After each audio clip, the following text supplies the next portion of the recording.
Good morning. आज हम discuss करेंगे ईडीएम। ईडीएम माने इलेक्ट्रो डिस्चार्ज मशीनिंग या इलेक्ट्रिकल डिस्चार्ज मशीनिंग। सबसे पहले मैं आपको थोड़ा रिफर्बिश कर दूं कि ये हमारा चौथा लेक्चर है। This is our fourth lecture. पहले 3 लेक्चर में हमने मैकेनिकल एनर्जी से जो भी नॉन कन्वेंशनल मशीनिंग प्रोसेस होते थे वो मशीन के बारे में डिस्कस किया था। वो 3 मशीन कौन से थे?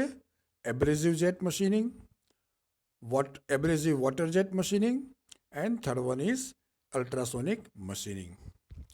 आज हम डिस्कस करेंगे electrical energy based non conventional machining process, that is electrical discharge machining या electro discharge machining. In short it is known as EDM. सबसे पहले उसका प्रिंसिपल क्या है? तो इन ईडीएम या in electro discharge machining process, electrical energy is used to generate the spark between the tool and workpiece submerged under the dielectric medium। मतलब electrical energy यहाँ पे यूज होता है and this electrical energy is generating spark between tool and workpiece. Again tool and workpiece के बीच में जगह रहती है। That means tool is not directly in physical contact with the workpiece, but in between this space spark is generated with the help of electrical energy। और ये आपका जो वर्कपीस होता है वो डाई इलेक्ट्रिक मीडियम वाला जो फ्लूइड होता है उसके अंदर रहता है, so that material removal take place from the surface of the workpiece by local melting or vaporization। and by this spark जो आपका वर्कपीस है उसमें 2 प्रोसेस हो सकती है, दोनों होती है या दो में से कोई भी एक होती है। कौन कौन सी? तो वो जो वर्कपीस है उसका मेटल को मेल्ट करता है या फिर उसको वेपोराइज करता है और वो निकल जाता है। So I am repeating again the principle of this EDM. In this EDM process electrical energy is used to generate the spark between the tool and workpiece submerged under the dielectric medium। ये आपका जो workpiece है वो die electric medium में अंदर होता है और इलेक्ट्रिकल एनर्जी के कारण टूल और वर्कपीस के बीच में स्पार्क होता है। By the help of this spark there is a removal of material by melting और vaporisation. This is the principle of this EDM. Now हम देखेंगे कि जो डाई इलेक्ट्रिक फ्लूइड वो कौन सा होता है। So here dielectric fluid is a kerosene.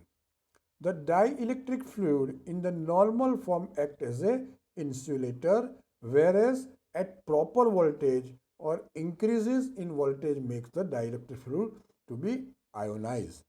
जब प्रॉपर मतलब जो कम वोल्टेज जब हम इलेक्ट्रिकल सप्लाई देते हैं एट दैट टाइम ये एक इंसुलेटर का काम करता है। दैट मीन्स कि आप अगर उसमें आप आपका उंगली डालेंगे तो आपको करंट नहीं लगता है, बट जैसे ही वोल्टेज इंक्रीज होता है वो डाइलेक्ट्रिक फ्लूइड वो इंसुलेटर का काम नहीं करता है, लेकिन वो आयोनाइज हो जाता है। और आयोनाइज मतलब उसका आयन्स, कैटायंस या जो इलेक्ट्रॉन्स या प्रोटॉन्स वो उसमें मूवमेंट होता है और जिसके कारण जो आपका वर्कपीस है उसमें से आपका मटेरियल का रिमूवल होता है। लेकिन important one is you have to optimise the gap between workpiece and tool. Tool और वर्कपीस के बीच में जो डिस्टेंस है वो आपको मेंटेन करना पड़ेगा and that is of about 0.03 millimetre. 0.03 millimetre का गैप आपका वर्कपीस और टूल के बीच में होता है and generally voltage is about 70 volt. बराबर। तो ये था आपका dielectric fluid. Now what are the properties of dielectric? तो सबसे पहले it has a low viscosity, इसका विस्कोसिटी बहुत कम होता है। दैट मीन्स कि जो कैरोसिन है, कैरोसिन का विस्कोसिटी अपने पानी से कम होता है। Remain electrically non conductive up to the desire voltage breakdown take place. मतलब जो अप टू डिजायर वोल्टेज मतलब 70 वोल्ट है, तब तक ये जो आपका डाई इलेक्ट्रिक फ्लूइड है वो इलेक्ट्रिकली नॉन कंडक्टिव होता है। It can act as a good cooling medium. ये डाई इलेक्ट्रिक फ्लूइड का दूसरा भी एक फंक्शन है कि आपका जैसे मान लो कि कोई कन्वेंशनल मशीनिंग प्रोसेस है, उसमें आप टूल और वर्कपीस का फिजिकल कांटेक्ट होता है और जो मशीनिंग करते हैं तो उसके कारण वहाँ पे हीट जनरेट भी होता है। यहाँ पे क्या होता है, यहाँ पे हीट जनरेट होता है लेकिन आपका वर्कपीस वो डाइइलेक्ट्रिक फ्लूइड के अंदर होता है, सबमर्ज होता है। दैट्स वाई ये आपका जो फ्लूइड है वो आपका वर्कपीस है उसका कूलिंग भी करता है। तो it can act as a good cooling medium. It can carry away all the metal particles produced during the spark erosion. दूसरा काम क्या करता है, जैसे मान लो आप लेथ मशीन के ऊपर टर्निंग करते हैं and without using any fluid, जो आपका कूलेंट फ्लूइड आप यूज नहीं करते हैं, तो कभी कभी क्या होता है कि जो चिप्स जनरेट होती है वो आपकी वर्कपीस या आपका टूल है, ये दोनों के बीच में भी आ जाती है और वर्कपीस का सरफेस फिनिश डैमेज करती है, क्योंकि हम आपने वहाँ पे कोई कटिंग फ्लूइड यूज़ किया नहीं है। लेकिन जब आप कटिंग फ्लूइड यूज़ करते हैं तो क्या करता है, वो कटिंग फ्लूइड टूल वर्कपीस दोनों को ठंडा तो करता है, कूल तो करता है, लेकिन with that it is also removing the chips. जो आपका टर्निंग के कारण जो भी चिप्स जनरेट होती है वो रिमूव भी करता है। सेम इज यहाँ पे भी ईडीएम प्रोसेस में भी सेम प्रिंसिपल है। वो आपका जो डाइइलेक्ट्रिक फ्लूइड होता है वो फ्लूइड आपका वर्कपीस को ठंडा तो करता है, एज वेल एज जो भी स्मॉल पार्टिकल्स जो आपका चिप्स का जनरेट हुए हैं वो भी वहाँ से रिमूव करता है। यहाँ पे टूल आप कौन सा यूज करते हैं? The tool use in electric discharge machining process is either copper और टंगस्टन और copper tungsten alloy. Generally I can say up to 99.9% जो भी टूल का मटेरियल आप यूज करते हैं इन ईडीएम प्रोसेस, वो टूल कॉपर का या टंगस्टन का या कॉपर टंगस्टन एलॉय का बनाया हुआ होता है। एलॉय मतलब it's a mixture of tungsten and copper. Alloy का मतलब क्या है, हम एमएसएम में पढ़ गए हैं material science and metallurgy subject में। एलॉय मीन्स कि उसमें एक पेरेंट मटेरियल होता है और उसमें दूसरा या दो से ज़्यादा आप दूसरा मेटल यूज करते हैं, सो दैट ये मिक्सचर बनने के बाद जो भी नया मेटल मिलता है that is known as a metal alloy. Same way copper का टूल होता है या टंगस्टन का होता है या कॉपर के साथ टंगस्टन मिलाया हुआ एलॉय का भी टूल हो सकता है। Next is properties possessed by the tool. Tool का प्रॉपर्टी क्या होना चाहिए? Sorry, it must possess high melting point. आपका टूल का जो मेल्टिंग पॉइंट है वो ज़्यादा होना चाहिए एंड इलेक्ट्रिकल कंडक्टिविटी उसकी होनी चाहिए। ऐसा नहीं कि आप लकड़े का टूल आप यूज़ करो, जो भी टूल यूज़ करते हैं वो मटेरियल इलेक्ट्रिकली कंडक्टिव होता है। MRR, material removal rate. Out of all the non-traditional machining methods, the electrical discharge machining will remove more material. मतलब जो दूसरे जो नॉन ट्रेडिशनल मशीनिंग प्रोसेस है उससे ज़्यादा मटेरियल रिमूवल रेट होता है। In the sense the MRR is higher for EDM। मतलब EDM का MRR ज़्यादा होता है, बाकी जो दूसरे नॉन ट्रेडिशनल मशीनिंग प्रोसेस है उससे ज़्यादा। नॉन ट्रेडिशनल मशीनिंग, ट्रेडिशनल तो क्या है कि जैसे हम लेथ मशीन पे, मिलिंग मशीन पे, ड्रिलिंग मशीन पे या शिपिंग मशीन पे काम करते हैं, this are the traditional method. Non traditional क्या है? जैसे एब्रेसिव जेट मशीनिंग या वाटर जेट एब्रेसिव मशीनिंग या अल्ट्रासोनिक मशीनिंग या बाकी अभी हम दूसरे भी हम स्टडी करेंगे। ये सब जो नॉन ट्रेडिशनल मशीनिंग प्रोसेस है, उससे ज़्यादा ये ईडीएम का मटेरियल रिमूवल रेट ज़्यादा होता है। ये उसका एक स्केच है ईडीएम का। मैं स्टार्ट करूंगा राइट हैंड साइड से। राइट हैंड साइड में एक डीसी पावर सप्लाई है। डीसी पावर सप्लाई में उसका जो पॉजिटिव है वो हम उसको, जो आपका वर्क टेबल है, जो जो जो वर्क टेबल आपका जिसके ऊपर वर्क पीस रहता है, या उसको बेस भी बोलते हैं, उसको दिया हुआ है। And negative supply is given to your tool head या टूल होल्डर, बराबर। उसके बाद में ये आपका पॉजिटिव सप्लाई एक जाता है आपका गियर बॉक्स में। जो गियर बॉक्स जो जो सप्लाई जाता है वो गियर बॉक्स में जाता है। वो वहाँ पे एक स्टेप डाउन, या फिर आप उसको बोल सकते हैं कि एक जो मोटर होता है, by that you can move your tool up and down with the help of rack and pinion system. वहाँ से नीचे जो आता है that is your tool head. Tool head को आपने नेगेटिव सप्लाई दिया हुआ है। आप उसको टूल को with the help of this rack and pinion system आप उसको ऊपर या नीचे कर सकते हैं। एंड ये जो मोटर जो होती है वो सर्वो मोटर होती है, सो दैट आप माइन्यूटली उसका मूवमेंट, जैसे 0.01 mm प्लस और अप और डाउन करना है, तभी भी आप उससे कर सकते हो। ये जो आपका एक कंटेनर जैसा होता है, उसके अंदर you have to fill that with the dielectric fluid. जैसे आप मान लो केरोसिन आप उसमें डाल सकते हैं। बेस के ऊपर आपने वर्कपीस रखा हुआ है, और जो आपका टूल का जो शेप है वही शेप का आप वहाँ पे मशीनिंग कर सकते हो। And there is a little gap of about 0.03 millimetre between tool and workpiece. So tool and workpiece important topics क्या है? तो एक तो डीसी सप्लाई दिया हुआ है, 70 वोल्ट्स का पावर देते हैं आप, सर्वो मोटर यूज किया है, रैक एंड पिनियन सिस्टम है, टूल हेड है, टूल हेड के अंदर आपने टूल फिक्स किया है। There is a gap between tool and workpiece of 0.03 mm। Dielectric fluid आपने यूज किया है as a kerosene is you are using as a dielectric fluid.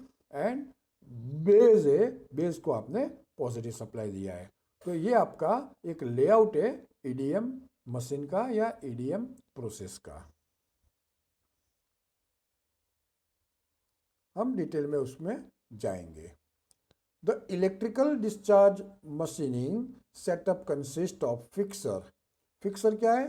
To hold the table. जो table है आप उसको hold करने के लिए एक फिक्सर है, या आप उसको फिक्सर जैसे मान लो आप वाइस भी यूज कर सकते हैं या कुछ भी यूज कर सकते हैं। टेबल क्या है? To hold the workpiece. Workpiece आपने अंदर रखा हुआ है। टूल है। इलेक्ट्रिक डाई इलेक्ट्रिक मीडियम आपने कौन सा यूज किया है? Kerosene. Feed unit, feed unit आप कैसे अप एंड डाउन कर सकते हैं? With the help of servo feed unit. Servo feed unit क्यों यूज करते हैं? आपको माइन्यूट अरेंजमेंट करना है। जैसे आपको मैंने बोला कि आपको टूल को 0.01 मिलीमीटर अप या डाउन करना है, तब आप ये सर्वो यूनिट से आप कर सकते हैं। And there is a DC power supply. ये आपका उसका सेटअप है या आपका लेआउट है। The workpiece is fix in the dielectric container by means of a fixture. आपका वर्कपीस आपने डाइलेक्ट्रिक मीडियम के अंदर फिक्सर के ऊपर आपने फिट किया हुआ है। The tool is fed up by servo feed unit which can move downward in A vertical direction. बराबर, मैंने जैसे आपको समझाया कि सर्वो फीड यूनिट से आप टूल को अप एंड डाउन कर सकते हैं। The power supply is given to the electrical discharge machining process. Positive terminal is given to the workpiece and negative terminal is given to tool.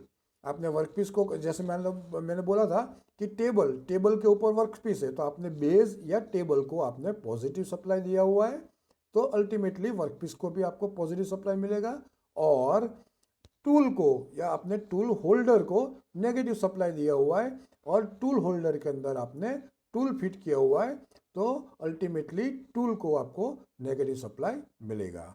The tool and workpiece are separated by means of dielectric fluid and an optimum gap is maintain between them. Dielectric fluid के अंदर tool और आपका workpiece रहता है, और आपको उसके बीच में एक गैप मेंटेन करना है, and generally that gap is about 0.03 millimeter.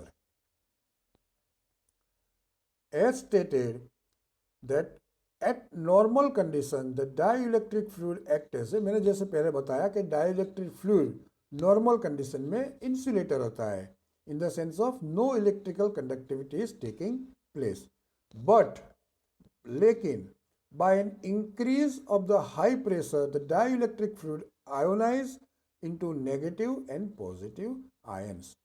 लेकिन जैसे आप उसका वोल्टेज में इंक्रीज करते हैं तो उसमें क्या होता है, जो डाइइलेक्ट्रिक फ्लूइड है वो नेगेटिव एंड पॉजिटिव आयंस में आयोनाइज होते हैं। The positive ions are attracted towards negative ions. जो पॉजिटिव आयंस है, पॉजिटिव आयंस मतलब किसको आपने पॉजिटिव दिया हुआ है, वर्कपीस को, नेगेटिव किसको दिया हुआ है, आपने टूल को दिया है, तो पॉजिटिव आयंस जो वर्कपीस है वो जाता है आपका नेगेटिव आयन यानी आपका टूल के तरफ जाता है, and are attracted towards positive ions and thereby the heat is generated, and by due to this there is a generation of heat. लेकिन एज मैंने बताया कि जैसे ही आपने वर्कपीस और टूल दोनों को आपने डाइइलेक्ट्रिक फ्लूइड में रखा हुआ है, तो वो फ्लूइड आपका मशीनिंग का काम तो करता है, लेकिन एज वेल एज आपका जो वर्कपीस है और टूल है दोनों को ठंडा रखने का काम भी करता है। और तीसरा काम उसका क्या है, जो भी मटेरियल रिमूवल होता है उसको वहां से हटाने का काम भी डाइइलेक्ट्रिक फ्लूइड करता है। When positive and negative ions collide with each other, then the spark is generated between the tool and workpiece, which can remove the material from the surface of the workpiece. When there is no spark in the container, then the dielectric fluid again turns as an insulator. जब तक वहाँ पे spark होता है तब तक वो आपका मशीनिंग का काम करता है, लेकिन जैसे ही स्पार्क नहीं होता है, तो स्पार्क क्यों नहीं होगा, तो एक तो आपका गैप ज़्यादा हो जाएगा, तब स्पार्क नहीं होगा, तभी ये डाइइलेक्ट्रिक फ्लूइड है वो इंसुलेटर का काम करता है। The same procedure is repeated to remove the material from the surface of the workpiece. This is the detailed explanation of electrical discharge machining process along with the basic terms and working. जैसे ये मैंने बताया कि आपका जो electrical discharge machine है उसका आपका बेसिक वर्किंग किस तरह से होता है। Now we will see some advantages of EDM. तो क्या क्या एडवांटेजेस है। The machining process does not depend on the mechanical properties of the workpiece. Workpiece का कुछ भी मैकेनिकल प्रॉपर्टी है उसके ऊपर आपका ये मशीनिंग ऑपरेशन या मशीनिंग प्रोसेस डिपेंड नहीं करता है। No residual stresses will be generated because of forces are acting. Because no forces are acting. उसके ऊपर कोई फोर्स एक्टिंग नहीं होता है तो कोई स्ट्रेस जनरेट नहीं होता है। The deeper hole is possible to produce L by D. L by D का रेशियो लेंथ, जो आपका जो वर्कपीस का हाइट या लेंथ आप जो भी बोलेंगे, और डायमीटर, वो रेशियो अप टू 20 है, तब तक हम उसमें ड्रिलिंग कर सकते हैं। Out of all the non traditional machining methods, EDM is the method with higher material removal rate. जैसे मैंने पहले बताया था कि बाकी का जो भी प्रोसेस है, नॉन कन्वेंशनल मशीनिंग प्रोसेस है, उसमें ईडीएम का एमआरआर यानी मटेरियल रिमूवल रेट बहुत ज़्यादा है। Surface finish is better due to melting and vaporisation. यहाँ पे मेल्टिंग और वेपोराइजेशन होता है, सो आपका ड्रिलिंग या जो भी आपने मशीनिंग किया है उसका सरफेस फिनिश आपको अच्छा मिलता है, बराबर। सो ये थे कुछ उसके एडवांटेजेस। उसके साथ में उसके लिमिटेशंस या डिसएडवांटेजेस क्या क्या है। तो workpiece material must be electrically conductive. तो आप मेटल के ऊपर ही उसके ऊपर मशीनिंग कर सकते हैं। फॉर एग्जांपल आपको प्लास्टिक का या रबर का या नॉन मेटल का कोई भी आपका वर्कपीस है, आपको उसमें ईडीएम प्रोसेस करना है तो आप नहीं कर सकते, बिकॉज दैट आपका जो वर्कपीस मटेरियल है वो इलेक्ट्रिकली कंडक्टिव होना चाहिए। Perfect square corner holes are not possible to produce. जो स्क्वायर कॉर्नर होल्स आपको बनाना है वो उसमें पॉसिबल नहीं होता है, या होता है तो उसमें थोड़ी इरेग्युलरिटीज आती है। Hardening of workpiece is taking place near the hole. जो आपका होल के आसपास का एरिया है वहाँ पे हार्डनिंग वो वर्कपीस में हो जाता है। तो ये थे उसके लिमिटेशंस। उसके साथ में उसका एप्लीकेशन आप कहाँ कहाँ पे ईडीएम प्रोसेस अप्लाई कर सकते हैं। It is use for producing hole size less than 0.1 millimetre. आपका होल का डायमीटर 0.1 मिलीमीटर से भी कम है, वहाँ पे भी आप ईडीएम प्रोसेस कर सकते हैं। यूज फॉर डाई सिंकिंग और डाई मैन्युफैक्चरिंग।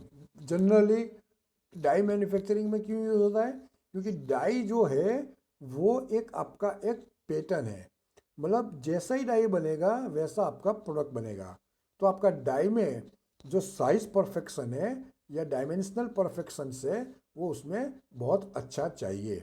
दैट्स वाई आपका जो डाई मैन्युफैक्चरिंग है वो ईडीएम प्रोसेस से हम बनाएंगे, तो आपका जो डाई में से जो जितने भी प्रोडक्ट बनेंगे उसका डायमेंशन भी बहुत अच्छे आ सकते हैं। Holes in the air brakes और pneumatic brakes were done by electrical discharge machining process. जो एयर ब्रेक या न्यूमेटिक ब्रेक्स है उसमें जो भी होल किए हुए वो इस प्रोसेस से आप कर सकते हो। Now this is about the EDM, electro discharge machine या इलेक्ट्रिकल डिस्चार्ज मशीन।